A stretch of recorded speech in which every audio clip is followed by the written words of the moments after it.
I'm Stephen here from Archery Supplies. Today we're at Archery Park, which is in the Adelaide Hills. It's a private archery course where there's 3 or 4 field courses. You pay $10, you can come shoot all day at field. Natural Australian bush, kangaroos, koalas, deer. Can't shoot any of the animals. Today we're shooting the PSE NTN. This is the John Dudley knock-on bow. And today what I want to talk about, originally I was going to do a review on the bow, but I've been asked so many questions about what gear should I upgrade. I've been asked about, what I should be doing to my bow, what I should be buying on the bow. So I thought, well, I'll grab the bow and let's just put a basic 5-pin sight on, a basic Whisker Biscuit RRS. It's got a D-loop, it's got a peep sight. Now I don't normally shoot with peep sights. And the draw length is too short for me because I didn't realize it before I took this for a review, and I haven't got the Allen key, but you'll see that as we do this review. Now the thing I'm going to say is the most important thing about archery is the archer. It's about shooting the same shot every time. So regardless of whether you shoot compound or recurve, it gets back to the archer. So at the moment in this state, the Olympic recurve archer David Barnes would be probably ranked top 5 in the state overall, up against all the compound shooters with their triggers, scopes, peep sights, stabilizers, all that sort of stuff. And on a given day he'll probably beat most of them. So when it comes to, do I need a peep sight, does the size of the peep sight matter, it gets back to the archer. The obviously Olympic recurve archer does not have a peep sight, doesn't have a release aid, doesn't have telescopic sights. So what I'm going to say is this stuff doesn't matter. And I'm sort of saying that brush overall approach. What matters is you have good technique, most of all. Now with the size of your peep sight, I get asked a lot about this. What should the size of my peep sight be? Now ideally you want the size of the peep sight to be about the same size as this hole here. Because if they line up, you can kind of match them up to make both things fit together. Now if your peep sight's larger than that, you're going to see more of the target that you aim at. If it's a low light condition like what I've got here, it's going to let more light through, so it's going to be easier for you to see what you're shooting at. If you've got a smaller peep sight, it's more accurate, but then in low light conditions like what I've got here, the target's going to be darker down the other end. So it's not that there's not a perfect solution to this. If you've got a bigger peep, it's going to be easier. It's going to be easier as you in certain conditions than other conditions, and overall, it's not going to make much of a. Go ahead. As you shoot, it's not going to make much difference overall. So basically, the size of the peep sight here, if you're happy with it, stick with it. If you want to try different size peep sights, try different size peep sights. So now we're going to get to the sight. Does a $30 sight make any difference to a $200, $300, $400 sight? I'm going to say no. Now with the more expensive sights, you're going to have micro adjustments, so you might prefer 1-pin versus 5-pin because it allows you to be more accurate. If you have a magnifying scope versus non-magnifying scope, so there's no lens here, it's just going to make the target a bit bigger. It's not going to make you more accurate. It's not really going to make much difference. So just basically do what you kind of feel comfortable with. If money's no object, you can buy whatever you want. Now the thing I find makes the biggest difference is stabilizers, because it stabilizes you. It makes you stop moving. The more weight you put on your stabilizer, the further it is away from the bow, the more stable you'll be. But this is all minor stuff, like 2, 3, 4% improvement to your score. Will a drop away RRS be better than Whisker Biscuit? Look, in all tests they've done, basically they've shown no difference between a Whisker Biscuit and drop away RRS. I'm going to say at best you might be talking 1 or 2% better for a drop away RRS, but not big overall. Now even on the quality of the bow, this is top of the line PSE, the NTN, it shoots beautiful. The difference between this and let's say a Stinger, which is the bottom of the line PSE, or a Drive, is minor as far as accuracy is concerned. This bow may feel better, and it definitely does feel better to shoot than the other bows, and it's got features that the other bows don't have, but only minor improvements to your accuracy. So you buy a bow like this because you want the best of the best and money's no object, and it's got, you know, certain features you want, like adjustable draw length, adjustable let off, yoke system here to balance it all. Then we're going to go into tuning. So a lot of people are really critical about the tuning of their bows. Once again, the bow is going to shoot the same arrow every time, regardless of how the bow's tuned. Now, this bow I haven't set up as far as I haven't tuned it. I've just whacked it all on, and I'm just looking where my dog is. The draw length's not right for me, the peep sight's not right for me, and I haven't tuned it. And we're shooting at about 60 meters here, and there's some people around me, so I've just got to make sure I don't shoot any of them. So basically it gets back to accuracy. Now, as far as adding stuff to this bow to shoot better, I'd be far better to adjust the draw length to my correct draw length, and adjust that peep sight to the correct where it feels comfortable, and shoot more with it. I would probably be then better to shoot with low let off modules versus high let off modules, because that's what I'm comfortable with. It creates more back tension in the shot, rather than stabilizers and better sights and better rests and different release aids.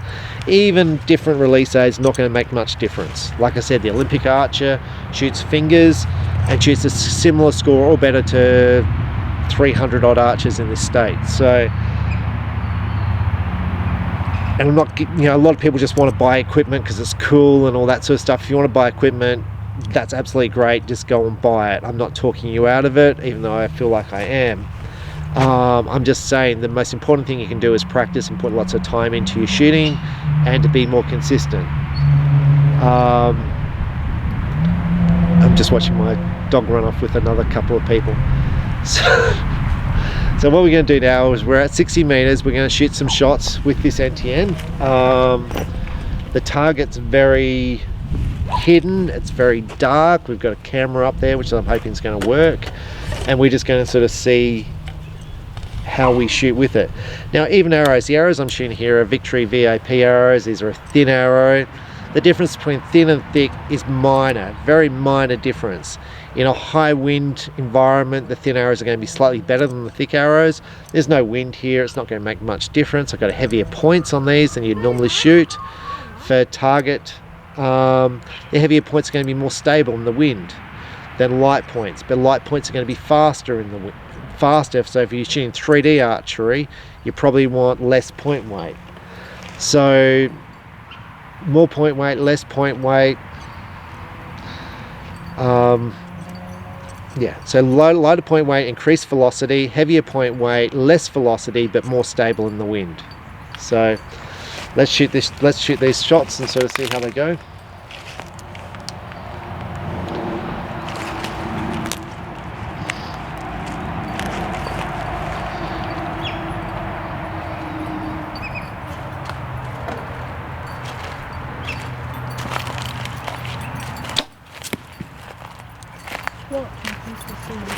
Yeah, they're down here. Huh? They're down here. I should be shooting here from down there. They're down there, that target. And always shoot at a distance where you're comfortable shooting. So if you're not comfortable shooting 50 meters, don't shoot 50 meters, shoot 20 meters.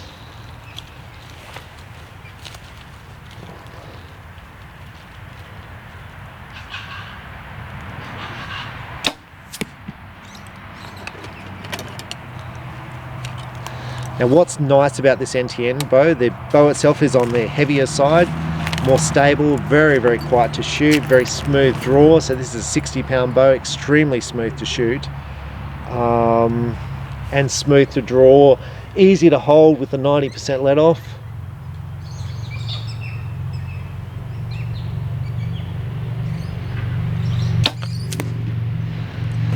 You'll notice this draw length is too short for me. My front arm is bent, so normally I'd have it more extended and there'd be more back tension in my shot. That's what I kind of look for as far as accuracy is concerned, more in the technique than the equipment itself.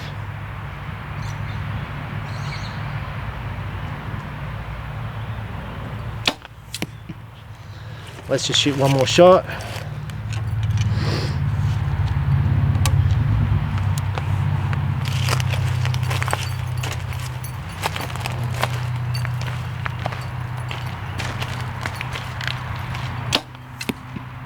Alright, let's go and look at these arrows. So I'm up at the target, Now I'm pretty happy with that group, and people would say, well, you should shoot better, you should be able to hit the spot. Well, if I had my sights sighted in, I probably would.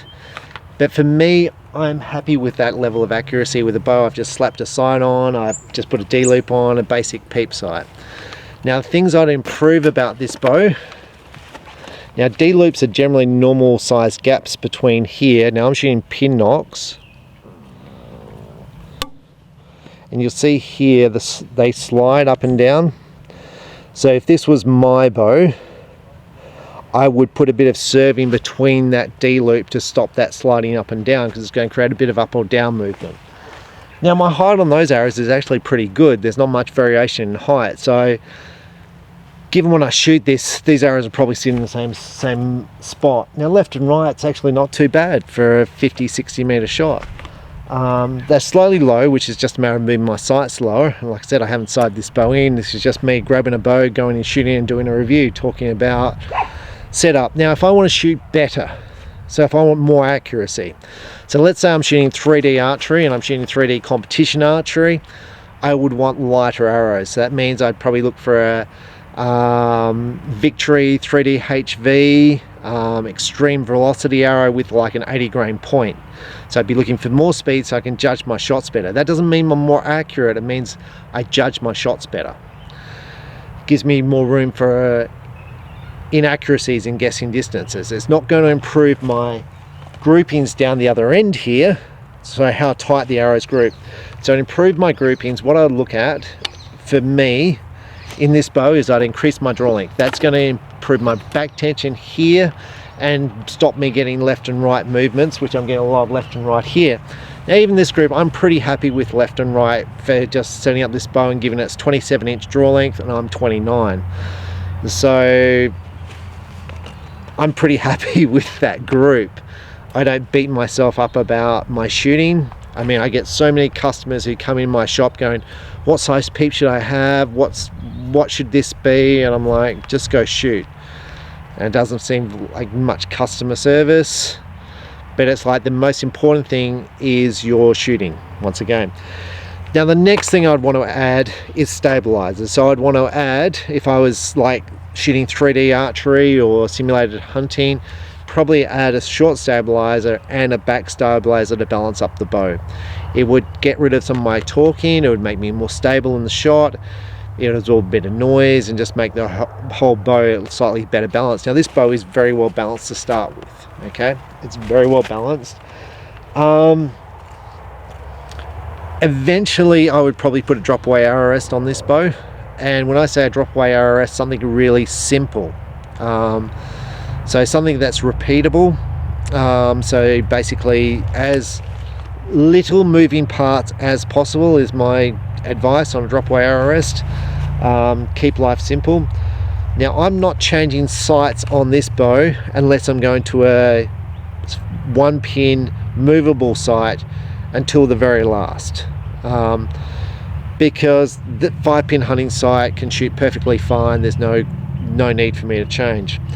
Now as far as lenses are concerned on your bow, lenses do make the target bigger, but there's no signs, there's no improvement that like 6 power or 4 power is better than 2 power or 8 power is better than a 2 power. Okay, everything's got a disadvantage. The higher up you go with the power, the blurrier the target will be, the harder it will be for you to see the sight, the more you'll shake, probably the more target panic you'll get. Recurve archers have no lens power at all on their bow and they shoot perfectly fine.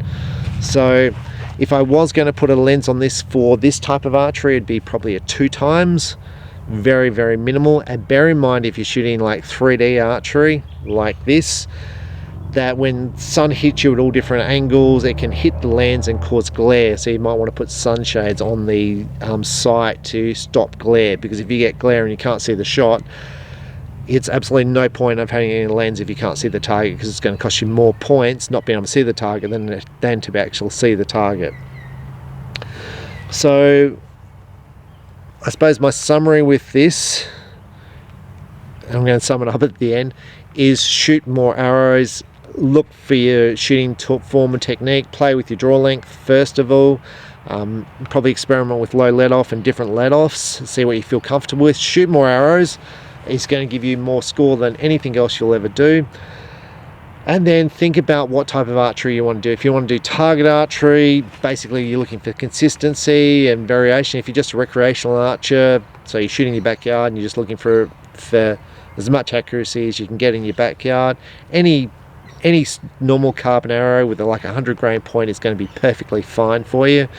It's no use spending $200 on arrows if you're just shooting in your backyard, because it's like you're not going to notice any difference. A $100 set of arrows is going to shoot the same as a $400 set of arrows or an $800 set of arrows.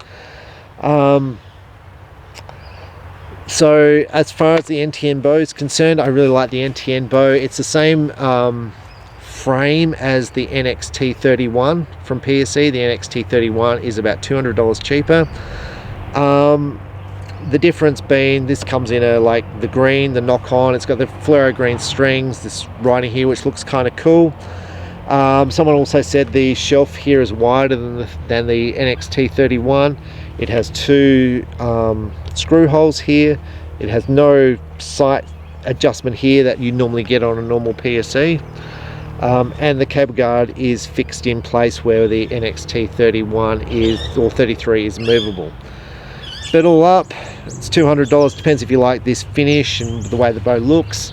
I think it's quite nice, and I like the way the bow shoots, but I like the 33 just as much. So the strings probably look a bit cooler in the green, and if you want custom strings, well, it's probably worth spending the $200 because it's going to cost you that anyway to get custom strings. So hope that's been helpful. So as far as worrying about what size peep sight to get, worrying about what sight to get, which is the most common question I get, what release aid to get, just go shoot. And you can always try stuff. If money's no object here, you can try different release aids and see what you like. You can try different sights and see what you like in RRS, but at the end of the day, I don't think it's going to make much difference. So I'm Stephen Hand from Archery Supplies, and enjoy your archery and shoot as much as you can. Thanks for watching. Bye.